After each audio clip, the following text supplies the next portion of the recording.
우리 함께 보실 하나님 말씀은 누가복음 1장 11절에서 17절까지 말씀입니다. 누가복음 1장 11절에서 17절까지 말씀 한 절씩 교독하시겠습니다. 주의 사자가 그에게 나타나 향단 우편에 선지라. 천사가 그에게 이르되 사가랴여 무서워하지 말라. 너의 간구함이 들린지라. 내 아내 엘리사벳이 내게 아들을 낳아 주리니 그 이름을 요한이라 하라.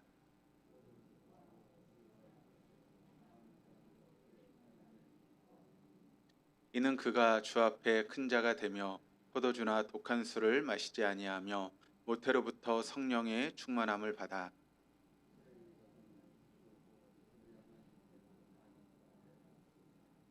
같이 읽겠습니다. 그가 또 엘리야의 심령과 능력으로 주 앞에 먼저 와서 아버지의 마음을 자식에게 거스린 자를 의인의 슬기에 돌아오게 하고 주를 위하여 세운 백성을 준비하리라. 아멘.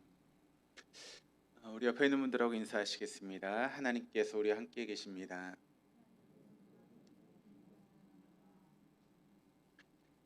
오늘 이 자리에 있는 우리 모두에게 하나님께서 베푸시는 은혜가 있기를 주님의 이름으로 축복합니다.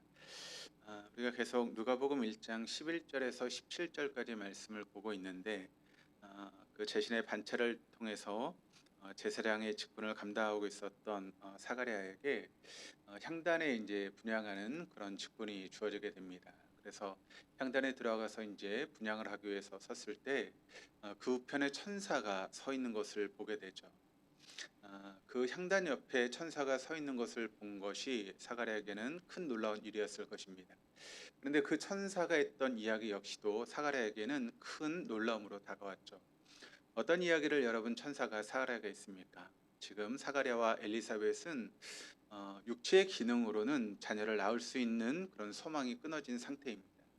그래서 어떤 인간적인 그런 모습으로 보면 도저히 이제 아기를 낳을 수 없는 그런 상황 가운데 있었음에도 불구하고 그 천사가 사가랴에게 했던 이야기는 무엇인가 하면 너희가 아들을 낳게 될 것인데 그 이름을 요한이다라고 그렇게 하라고 하는 것입니다.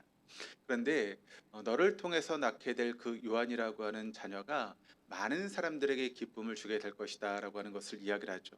그러면서 이 요한이 포도주와 독주를 마시지 않는 그런 나신으로서의 삶을 살아가게 될 것이다라고 이야기를 하고 있고, 뿐만 아니라 그 요한이 어머니의 태 속에 있을 때부터 성령 충만한 그런 삶을 살게 될 것이다라고 하는 것을 천사를 통해서 듣게 됩니다. 그러니까 이미 어머니의 뱃속에서부터 그는 성령 충만해서 그런 사역을 감당할 수 있는 준비가 되었다라고 하는 것을 우리에게 증거하고 있죠. 그러면서 사가랴에게 또 그 요한의 출생은 어떤 의미가 있는가 하면 이스라엘 백성들을 하나님께 돌아오게 하는 그런 역할을 바로 사가랴가 감당하게 될 것이다라고 하는 것을 이야기를 하고 있습니다. 네, 여러분, 이 말씀을 우리가 그냥 지나칠 수 있는 그런 말씀이지만 이스라엘 백성들을 여호와께 돌아오게 한다라고 하는 이 말의 의미는 우리가 참 많은 것을 생각하게 하는 그런 말씀이다라고 하는 것을 우리가 놓치지 말아야 됩니다. 왜 그런가 하면 여러분 이스라엘 백성들을 한번 생각해 보면 여러분 그들이 어떤 민족입니까? 선민이라고 그러지 않습니까? 하나님께 선택받은 그런 민족이다라고 하는 그런 자부심이 있죠. 그래서 하나님께서 우리 민족을 선택하셨기 때문에 우리 민족은 가장 뛰어난 민족이고, 그래서 유대인을 제외한 모든 이방인들은 그저 지옥의 땔감에 지나지 않는 그런 사람들이라고 생각할 정도로 그렇게 유대인들은 하나님과 밀접한 관계가 있다라고 생각하는 것이 바로 유대인들의 모습입니다. 그런데 그럼 사실 여러분 우리가 또 성경을 통해서 또 보게 되지만 하나님과 가장 밀접한 그런 민족을 꼽으라고 하면 누구를 꼽을 수 있습니까?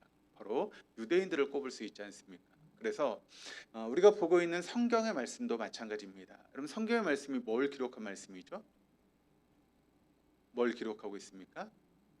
바로 유대인들과 하나님의 관계에 대해서 기록하고 있는 것이 바로 성경의 말씀이죠. 그러니까 우리가 성경의 말씀을 보면 그 유대인들의 조상이라고 하는 아브라함부터 시작해서 그 민족이 어떻게 하나님께 선택을 받고 또 그들이 어떤 삶을 살았고 또 그들을 보호하신 하나님의 그런 역사들, 그런 모든 것들이 기록되고 있는 것이 바로 성경의 말씀이죠. 그러니까 성경에서 유대인들에 대한 이야기를 빼버리면 사실 성경은 아무것도 남지 않습니다. 그러니까 성경은 바로 유대인과 하나님의 관계를 보여주고 있는 것이 성경의 말씀입니다. 또 유대인과 하나님의 관계는 이 시대로 따지면 우리 그리스도인과 하나님의 관계라고 우리가 생각할 수 있죠. 그러니까 우리가 하나님과 어떤 관계 속의 삶을 살아가야 되는가, 그것을 우리에게 잘 보여주고 있는 것이 바로 유대인과 하나님의 관계 아니겠습니까?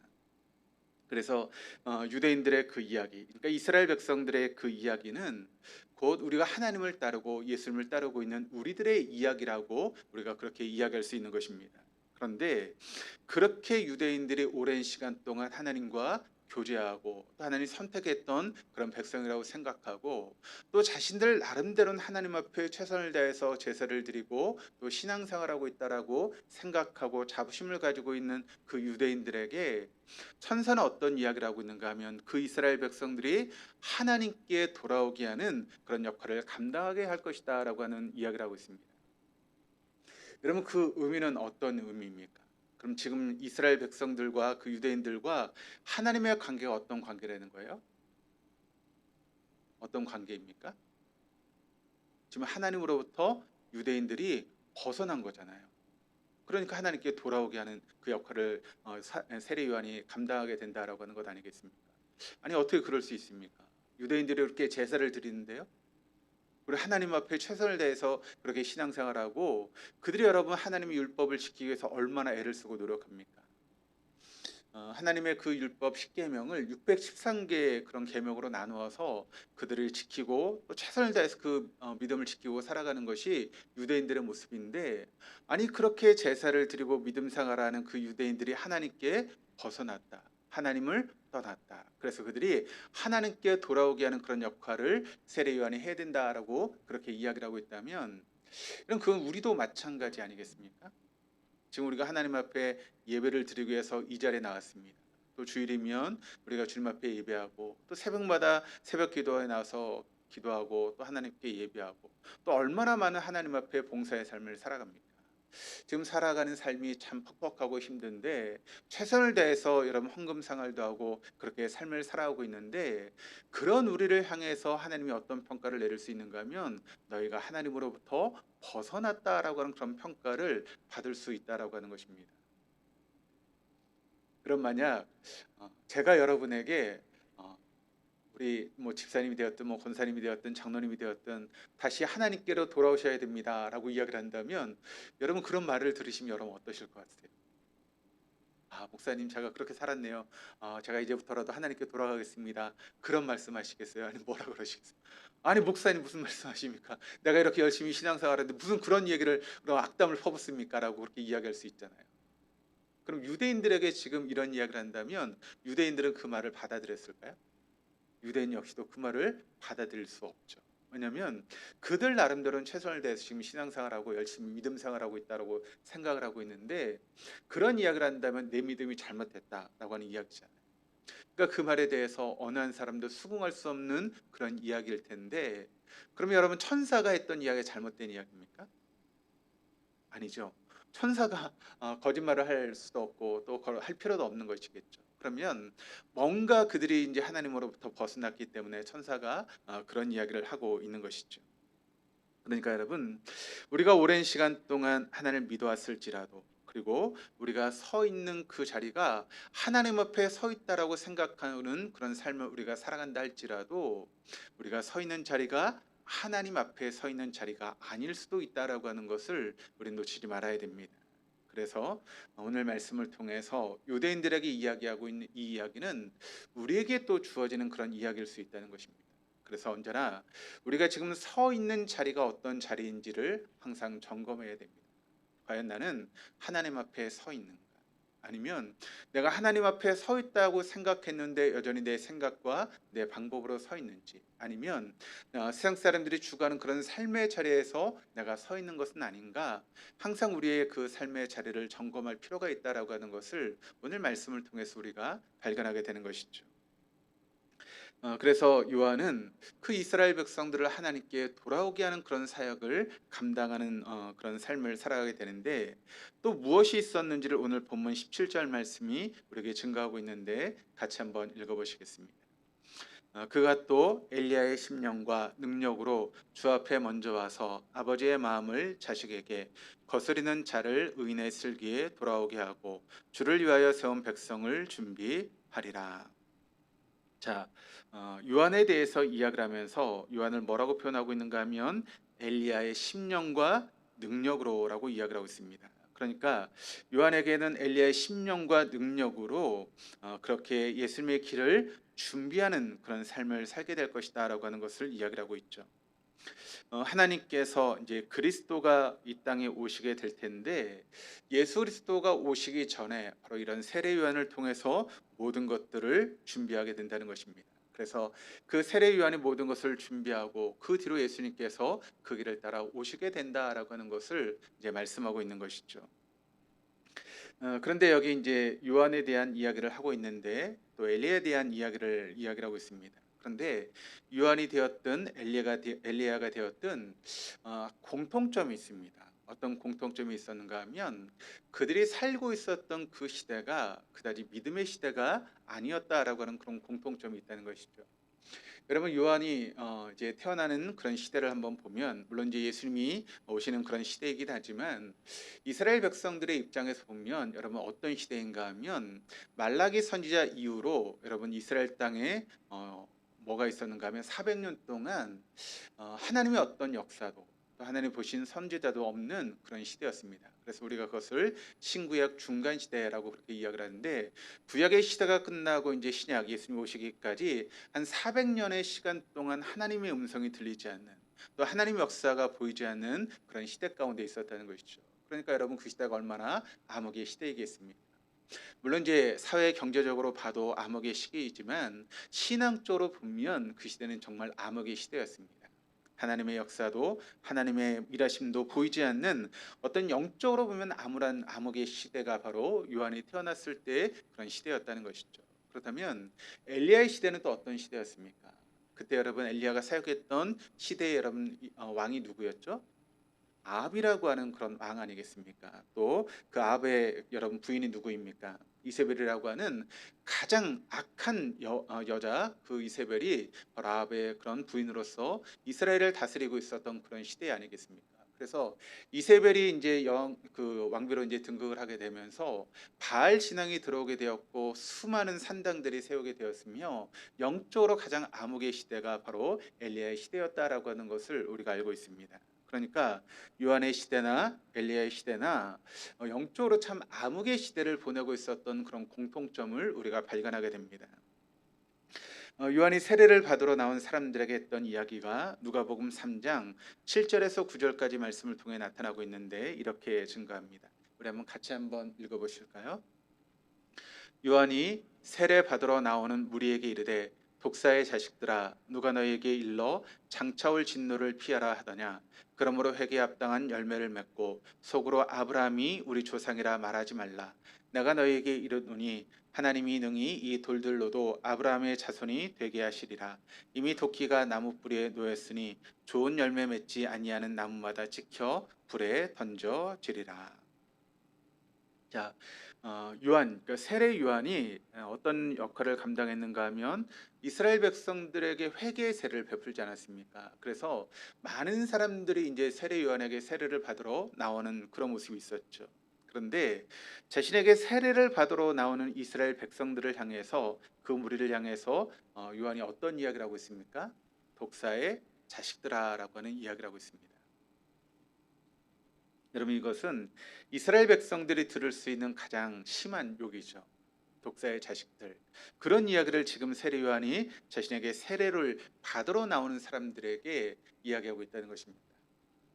얼마나 민망한 일일까요? 그래도 믿음으로 살아가려고 그렇게 몸부림치면서 세례 요한에게 나와서 그렇게 세례를 받으려고 하는 그 사람들에게 독사의 자식들아라고 하는 그런 소리를 듣는다면 참 민망하지 않겠습니까? 그런데 또 계속해서 세례 요한이 어떤 이야기를 하고 있는가 하면 이렇게 이야기를 합니다. 아브라함이 우리 조상이라 말하지 마라. 내가 너희에게 이르노니 하나님이 능히 이 돌들로도 아브라함의 자손이 되게 하시리라. 그러니까 독사의 자식이라고 이야기를 하면서 세례 요한은 어떤 이야기를 하고 있는가 하면 너희가 아브라함의 자손이다라고 하는 그런 이야기를 자랑스럽게 하는데 그런 이야기를 하지 말라는 것입니다. 아브라함의 자손이라고 하는 여러분 그 말의 의미는 무엇입니까? 바로 하나님의 선택받은 백성이다라고 하는 그런 이야기 아니겠습니까? 그러니까 이스라엘 백성들은 믿음의 조상이었던 그 아브라함의 후손이다라고 하는 것이 얼마나 큰 자부심인지 모릅니다. 아브라함이 하나님의 선택을 받은 것처럼 우리가 하나님께 선택받은 그런 사람들이다. 그러니까 아브라함의 후손으로서 우리는 선택받은 백성이라고 하는 그 선민의식에 쩔어 있었던 것이 이스라엘 백성인데 그것을 자랑하고 있었던 이스라엘 백성들인데 그런데 오히려 아브라함은 그것을 자랑하지 말라라고 이야기를 하고 있는 것이죠. 잘못된 선민의식 그것이 오만과 편견이 되어서 오히려 믿음으로부터 벗어나게 되는 그런 일이 생기고 있다라고 하는 것을 말씀하고 있는 것입니다. 여러분 때로는 우리가 나름대로 내가 믿음을 잘 지키고 있다라고 생각하는 그 마음이 우리에게 오만과 편견이 될 때가 얼마나 많이 있습니다. 그래서 오히려 교만한 가운데 살아갈 때가 있을 수 있다는 것입니다. 아니 내가 이렇게 열심히 기도하는데 그런 마음들이 우리에게 있지 않습니까? 내가 이렇게 최선을 다해서 믿음의 삶을 살아가는데 라고 하는 그런 마음 가운데 때론 그것이 여러분 우리에게 교만이 되어서 다른 사람을 평가하는 그런 도구가 되는 경우도 얼마나 많이 있습니까? 내가 좀 기도한다고 기도하지 않는 사람을 향해서 우리가 평가를 내리는 경우들도 있고 내가 또 봉사한다고 해서 봉사하지 않는 사람들을 향해서 평가하는 그런 모습들이 우리에게 나타날 수 있다는 것이죠. 그래서 요한은 이스라엘 자손들에게 거치 아브라함의 후손임을 자랑하지 말고 속이 회개에 합당한 그런 열매를 맺어야 된다라고 하는 것을 이야기를 하고 있습니다. 여기 회개하다라고 하는 의미는 자기 자신을 주인으로 삼았던 삶에서 이제 하나님을 주인 삼는 삶으로 바꿔야 된다라고 하는 이야기죠. 그러니까 우리의 삶이 하나님을 목적 삼는 그런 삶을 살아가야 한다라고 하는 것입니다. 그러니까 여러분 우리가 어떤 삶을 살아가든지 또 무엇을 하든지 우리의 모든 삶의 여러분 목적은 뭐가 되어야 됩니까? 하나님이 되어야 된다라고 하는 것을 우리가 알 수 있게 되는 것이죠. 사실 이스라엘 자손들의 입장에서 보면 그들이 한 번도 하나님을 버린 적은 없었습니다. 그들은 하나님을 섬기면서 자신들의 욕망과 목적을 위해서 더불어 또 무엇을 섬겼는가 하면 바알을 섬겼던 것이 바로 이스라엘 백성들의 모습이죠. 그러니까 여러분 우상이 팽배했던 그 아방의 시절에도 물론 바알과 아사라 신상이라든가 그런 여러 가지 우상을 섬겼지만 더불어 또 뭐를 섬겼습니까? 여전히 하나님을 섬기고 있었다는 것입니다. 그러니까 하나님을 버린 것이 아니죠. 하나님을 섬기고 있음에도 불구하고 바알이라고 하는 또 아세라 신상이라고 하는 그런 신들이 주는 그런 부유함들 또 풍요로움들 그런 것들을 추구하며 살아갔던 것이 바로 이스라엘 백성들이었다는 것이죠. 우리가 하나님을 믿습니다. 또 하나님 안에서 신앙생활하고 있는데 그런데 하나님만을 목적 삼는 것이 아니라 하나님도 믿으면서 또 세상의 부유함도 누리기를 원하고 또 세상의 성공도 누리기를 원하는 그러니까 두 가지를 함께 붙들고 있는 그런 삶을 살아가는 경우가 많이 있을 수 있다라고 하는 것을 우리에게 말씀하고 있는 것입니다. 그래서 여러분 지금은 이제 그런 일들이 별로 없지만 예전에 보면 가짜 휘발유가 이렇게 많이 있었죠. 그런데 여러분 그 가짜 휘발유에 가장 많이 들어가는 게 뭘까요? 가짜 휘발유에 가장 많이 들어가는 게 뭔지 아십니까? 진짜 휘발유입니다. 그런데 그 진짜 휘발유가 100%가 아니고 한 60%그 정도 하고 나머지 이제 싼 기름을 넣으니까 그게 가짜 휘발유가 됐죠. 여러분 가짜 참기름도 마찬가지입니다. 그 참기름이 100%가 될 때 진짜 참기름이지만 값싼 기름을 거기다 섞으면 가짜 참기름이 됩니다. 그러니까 가짜 휘발유도 가짜 참기름도 거기에 가장 많이 들어가는 것은 뭔가 하면 진짜 기름과 가짜 참기름이라는 것이죠. 여러분 우리의 신앙도 마찬가지입니다. 우리의 신앙이 하나님을 믿는데 거기에다 여러분 뭔가를 자꾸 첨가하면 그것이 가짜 신앙이 될 수밖에 없다라고 하는 것을 우리는 알아야 됩니다. 그러니까 우리의 온전한 신앙은 온전히 하나님만을 목적 삼는 그런 신앙이 되어야 되는데 거기다 세상의 부유함도 넣고 또 세상의 성공도 넣고 또 잘 사는 것도 넣고 또 세상의 즐거움도 넣고 자꾸 그런 것들을 여러분 거기다 넣고 하다 보니까 우리의 신앙이 가짜 신앙이 되어버리는 그런 일들이 일어나고 있다는 것이죠. 엘리야 선지자에게는 하나님과 바알을 겸하여 섬기는 이스라엘 자손들이 하나님만을 섬기는 그런 신앙으로 돌이키게 하는 그런 사명이 있었습니다. 그렇다면 요한에게는 어떤 사명이 있었는가 하면 하나님에게서 멀어진 이스라엘 자손들을 다시 하나님 앞으로 돌아오게 하는 그런 사명이 바로 세례 요한의 사명이었다라고 하는 것을 우리가 알게 됩니다. 이스라엘 자손들을 하나님에게로 돌아오게 하는 요한의 사명은 구체적으로 표현하면 어떻게 이야기를 하고 있는가 하면 아버지의 마음을 자식에게 또 거스린 자를 의인의 슬기에 돌아오게 하는 것이다 라고 그렇게 이야기를 하고 있습니다. 아버지의 마음을 자식에게서 돌아오게 함이 가정의 회복이라면 거스린 자를 의인의 슬기에 돌아오게 함은 바로 사회의 회복이다라고 우리가 이야기할 수 있는 것이죠. 그래서 구약 성경의 마지막 말씀인 말라기서의 마지막 장 마지막 절인 말라기서 4장 6절 말씀이 우리에게 이렇게 증거하고 있습니다. 우리 같이 한번 읽어보시겠습니다. 그가 아버지의 마음을 자녀에게로 돌이키게 하고 자녀들의 마음을 그들의 아버지에게로 돌이키게 하리라. 돌이키지 아니하면 두렵건대 내가 와서 저주로 그 땅을 칠까 하노라 하시니라.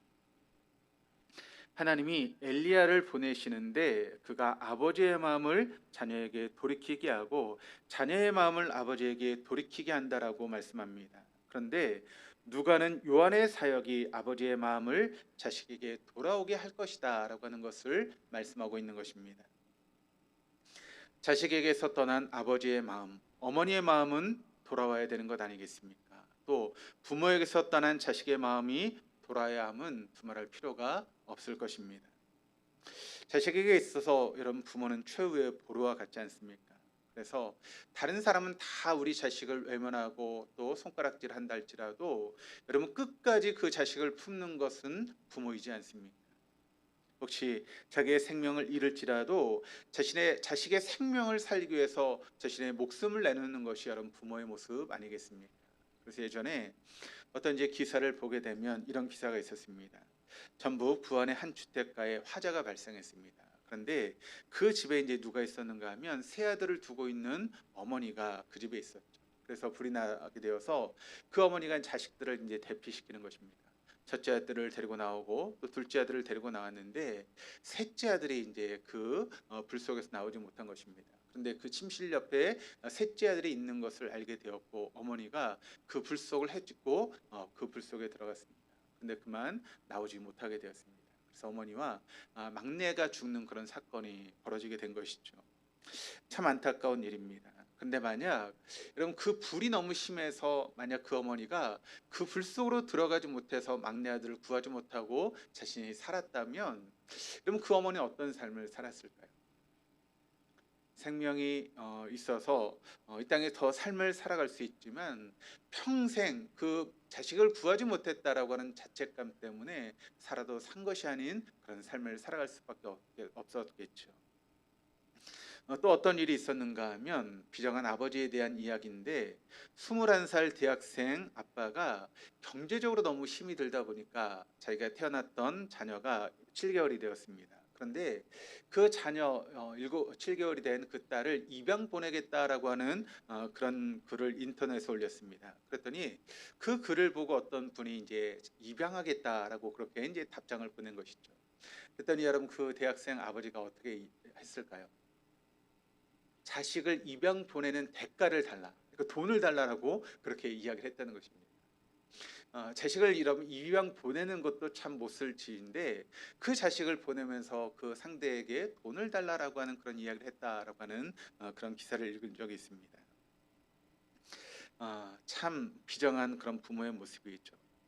이런 일을 근본적으로 해결할 수 있는 바르고도 빠른 길은 부모와 자녀가 모두 하나님 앞에 돌아와서 하나님 앞에 서는 것 외에는 없다라고 하는 것을 우리가 알아야 됩니다.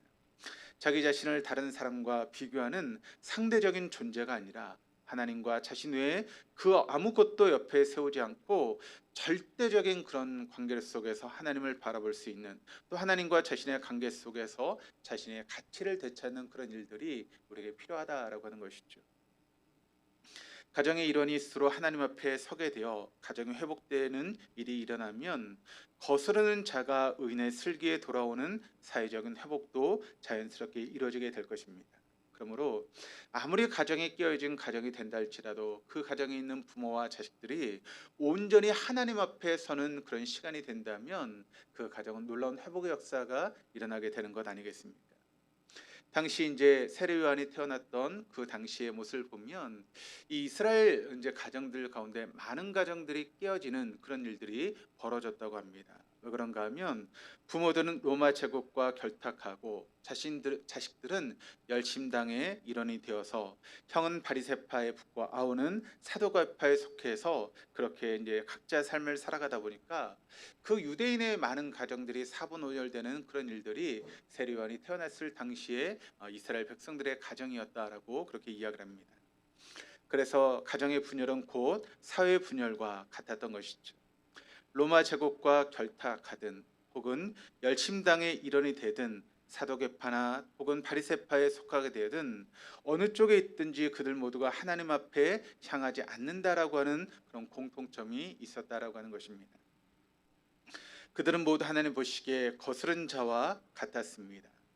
그들은 하나가 되는 방법은 바로 의인의 슬기인 하나님 앞으로 돌아온 일 외에는 아무것도 없다라고 하는 것을 오늘 세례 요한의 사역을 통해서 우리는 발견하게 되는 것입니다. 그러므로 우리의 가정이 세워지는 것도, 우리의 사회가 여러분 건강한 모습으로 회복되는 것도 여러분 그 근본적인 목적은 무엇인가 하면 하나님 앞에 서는 것입니다. 우리 각자가 하나님 앞에 서게 될 때 우리의 가정은 회복이 일어나게 될 것이고, 우리가 하나님 앞에 각자 서게 될 때 우리의 사회가 여러분 회복되는 놀라운 역사가 일어날 수 있다라고 하는 것을 여러분 잊지 마시기를 바랍니다. 그러므로 혹시 우리의 가정에 문제가 있다면 먼저 나 자신이 하나님 앞에 서야 될 줄로 믿습니다. 그리고 내가 하나님 앞에 바로 서게 되었다면 우리의 사랑하는 자녀들, 또 우리 사랑하는 가족들이 하나님 앞에 설 수 있도록 그런 도구로서의 역할을 감당하는 우리 모두가 되어야 될 줄 믿습니다. 17절 말씀을 다시 한번 읽어보도록 하시겠습니다. 그가 또 엘리야의 심령과 능력으로 주 앞에 먼저 와서 아버지의 마음을 자식에게 거스린 자를 의인의 슬기에 돌아오게 하고 주를 위하여 세운 백성을 준비하리라. 요한이 엘리야의 심령과 능력을 가지고 주님보다 앞서와서 아버지의 마음을 자식에게 돌아오게 하고 거스리는 자를 의인의 슬기에 돌아오게 하는 궁극적인 목적은 무엇인가 하면 바로 주님을 맞을 만한 백성이 되도록 준비하기 위함이다라고 하는 것을 이야기를 하고 있습니다. 즉 이스라엘 자손은 하나님의 백성이기에 하나님의 백성답게 준비하기 위한 그런 그것이 바로 세례 요한의 그런 사역의 목적이었다라고 하는 것을 우리에게 증거하고 있습니다. 여기 백성이라고 하는 단어가 나오고 있는데 이 백성이라고 하는 헬라어 단어가 라오스라고 하는 단어가 쓰이고 있는데 공관복음인 마태복음, 마가복음, 누가복음에만 모두 49번이 기록되어 있습니다. 그런데 여러분 누가복음에만 이 백성이라고 하는 나오스라고 하는 단어가 무려 35번이나 기록이 되어 있습니다. 또 신약 성경 전체에도 141번이 기록되어 있는데 누가가 기록한 성경인 누가복음과 사도행전에만 이 백성이라고 하는 단어가 무려 84번이 기록이 되어 있습니다. 그만큼 누가는 백성이라고 하는 단어를 많이 사용하고 있는 것이죠. 여기서 백성은 성경에서 지배 계급에 있지 않은 일반 사람을 뜻하기도 하고 혹은 제사장 계급이 아닌 사람들을 의미합니다. 그러나 아주 많은 경우에는 하나님이 책임지시는 하나님의 사람들을 뜻하는 단어가 바로 백성이라고 하는 단어입니다. 마치 국가가 자기 나라의 국민을 책임지려고 하듯이 하나님이 하나님의 백성을 구원하시려고 인도하신다라고 하는 그런 의미죠. 요즘 우리나라가 갑자기 이제 문제가 되고 있는 것이 캄보디아에 우리나라 젊은 사람들이 가서 지금 많은 어려움을 당하고 있지 않습니까? 그래서 나라가 그 캄보디아에 지금 잡혀 있는 그런 사람들을 구하기 위해서 대통령을 비롯해서 많은 사람들이 지금 애를 쓰고 노력하고 있지 않습니까? 그러니까 그때 쓰는 단어가 바로 백성이라고 하는 단어라는 것이죠. 마태복음 1장 21절 말씀은 또 이렇게 이야기를 합니다. 아들을 낳으리니 이름을 예수라 하라. 이는 그가 자기 백성을 그들의 죄에서 구원할 자이심이라 하니라. 요셉은 약혼자 마리아가 자신과 동침하지 않았음에도 불구하고 임신하게 되었다라고 하는 사실을 알고 그가 의인이었기 때문에 가만히 끊고자 했습니다. 그런데 주의 사자가 요셉에게 꿈속에 나타나서 이런 이야기를 합니다. 이야기는 성령으로 잉태되었고 아들을 낳게 되면 예수라고 하는 그런 이름을 하라라고 그렇게 이야기를 합니다. 왜냐하면 그 예수께서 어떤 분이신가 하면 자기 백성을 그들의 죄에서 구원할 자이시기 때문이다라고 천사가 이야기를 하고 있는 것이죠. 그러니까 여러분, 예수님께서 이 땅에 오신 목적은 무엇입니까? 바로 자기 백성을 구원하시기 위해서 예수님께서 이 땅에 오셨다라고 하는 것을 우리는 천사의 이야기를 통해서 알게 되는 것이죠. 또 누가복음 1장 67절 69절은 이렇게 이야기를 합니다. 그 붙인 사가랴가 성령의 충만함을 받아 예언하여 이르되 찬송하리로다. 주 이스라엘의 하나님이여 그 백성을 돌보사 속량하시며 우리를 위하여 구원의 뿔을 그 종 다윗의 집에 일으키셨으니라고 이야기를 합니다. 사가랴는 아내 엘리사벳이 아들을 낳게 된다라고 하는 주의 사자의 말을 믿지 못하다가 결국 말문이 막히게 되었습니다. 그러다가 아들 요한이 태어나고 나서야 비로소 말을 할 수 있게 되었죠. 그 순간 찬송이 터져 나왔습니다. 하나님이 그 백성들을 돌보시고 속량하셨다라고 그렇게 노래합니다. 하나님이 구원하시는 사람은 그 백성, 바로 하나님의 백성인 줄 믿습니다. 물론 그 백성이 유대인만을 의미하는 것이 아닙니다. 지금 하나님이 선택하시고 또 우리가 믿고 있는 모든 그리스도인들이 바로 그 백성인 줄 믿습니다. 그러므로 오늘 이 자리에 나와 있는 우리 모두가 하나님께서 책임지시고 인도하시는 그 백성이다라고 하는 것을 여러분 믿지 마시기를 바랍니다. 우리가 지금 아무리 힘들고 어려운 삶을 산다 할지라도 내 앞이 아무것도 보이지 않는 그런 삶이 우리의 삶 가운데 놓인다 할지라도 결코 하나님은 그 백성을 놓치지 않고 잊지 않으시는 좋으신 분이십니다. 그러므로 여러분 지금 힘들고 어려워서 아무것도 보이지 않는 것처럼 생각되어지는 그 순간에도 자기의 백성인 우리를 하나님은 결코 놓치지 않고 지키시고 인도하신다라고 하는 것을 여러분 믿으시기를 바랍니다. 요한의 사역의 궁극적인 목적은 하나님의 백성이면서도 백성임을 의식하지 못하며 백성의 삶을 살지 못하는 사람들에게 자신이 하나님의 백성임을 되새겨 주어서 그 날의 임금이신 주님을 주님으로 받아들일 수 있도록 준비하게 하는 그런 사역이 바로 세례 요한의 사역이었다라고 하는 것을 우리가 알게 됩니다. 그것은 당시 이스라엘 자손들이 그만큼 하나님의 백성답게 삶을 살지 못했기 때문이었다라고 하는 것을 우리가 발견하게 되는 것이죠. 지금 한국 교회가 어려운 가운데 있다면 그 이유는 무엇 때문이겠습니까? 하나님의 백성으로 백성답게 살아가야 될 우리들이 백성다운 삶을 살지 못하는 데 여러분 이유가 있는 것 아니겠습니까? 그러므로 오늘 말씀을 통해서 우리가 그 백성다운 삶을 회복하고 살아갈 수 있는 그런 놀라운 역사가 우리 안에 있을 수 있기를 주님의 이름으로 축복합니다.